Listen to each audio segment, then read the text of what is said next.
नमस्कार जी सभी को। ये आ गया जी प्रेशर फुट एडजस्टर। ये जो हमारा मशीन का पैर होता है, इसको डांटने के लिए ये पैर आप देख सकते हो, मैंने ये यूज कर रखा है। हम आपको ये दिखाएंगे ये यूज कैसे होता है।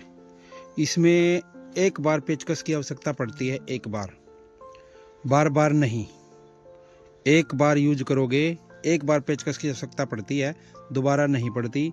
एक बार सेट करो, कोई भी पैर आप छोटा लगाओ, बड़ा लगाओ, छोटी मशीन में लगाओ, बड़ी मशीन में लगाओ, जिसमें लगाते हो उसमें लगाओ, यूज करो, मस्त चलेगा। ओनली प्राइस, इसका प्राइस ओनली 50 रुपये है रोहिलाला स्टोर पे। आगे अभी आपको दिखाते हैं ये यूज कैसे होता है, कैसे लगता है, हम आपको सभी दिखाते हैं।